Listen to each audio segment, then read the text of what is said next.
Check ಕೇಸಲ್ಲಿ 50,000 ತಗೊಂಡಿದ್ದೀರ ಲಂಚ. ನೀವೇ ವೆಂಕಟೇಶ್ ಡಿ ಅಂತ ನೀವೇ ತಾನೆ?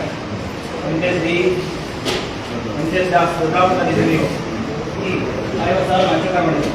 ಇದಕ್ಕೆಲ್ಲ ಯಾರು ಹೊಣೆ? ಏನಾಗಬೇಕು ಟ್ಯಾಕ್ಸ್ ಅದನ್ನು ತಗೊಂಡಿದ್ದೀರಿ ನೋಡಿ, ರೆಕಾರ್ಡ್ಸ್ ಇದೆ. ಫೋನ್ ಪೇ ಮುಖಾಂತರ ಲಂಚ ತಗೊಂಡಿದ್ದೀರಾ? Phone pay ತೋರಿಸ್ಬೇಕಾ? ಅವ್ರದ್ದು ರೆಕಾರ್ಡ್ಸ್ ಐತೆ. 50,000 ರೂಪಾಯಿ ಲಂಚ ತಗೊಂಡಿದ್ದೀರಾ.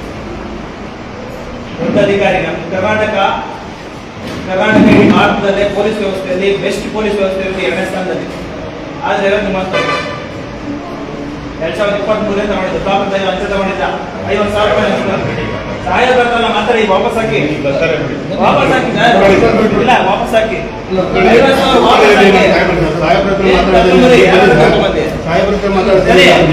ಲಂಚ ತಗೊಂಡು ಇದು ಮಾಡಿದ್ರೆ 50,000 ರೂಪಾಯಿ ಲಂಚ ತಗೊಂಡಿದ್ದು ಯಾವ್ದೊಂದು ವಿಚಾರಕ್ಕೋಸ್ಕರ. ಯೋಚನೆ ಮಾಡ್ಬೇಕು ನೀವೆಲ್ಲ. ಕರ್ಕೊಂಬರಿ ಸರ್ ಅವ್ರನ್ನು 50,000 ವಾಪಸ್ ಹಾಕಿ ಸರ್. ಅವ್ರು ಏನು ನ್ಯಾಯ ಕೊಟ್ಟಿಲ್ಲ, ಏನು ಮಾಡಿಲ್ಲ. ಹಿಂಗಾದ್ರೆ ಹೆಂಗೆ ಸರ್ ವ್ಯವಸ್ಥೆ? ದಯವಿಟ್ಟು ನಾವೆಲ್ಲ ಪೊಲೀಸರು ಬ್ಲೇಮ್ ಮಾಡಲ್ಲ. ಇವೆಲ್ಲ ತಲೆ ಕೆಡ್ಸ್ಕೊಂಬಿಡಿ ದಯವಿಟ್ಟು. ಎಲ್ಲಾ ಪೊಲೀಸರು ಕೆಟ್ಟವ್ರು ಇರಲ್ಲ, ಒಳ್ಳೆಯವ್ರು ಇರ್ತಾರೆ. ಇವರು ದೊಡ್ಡಾಪುರದಲ್ಲಿದ್ದಾಗ ಪಾಪ ಯಾರೋ ವ್ಯಕ್ತಿ ನೋಡಿ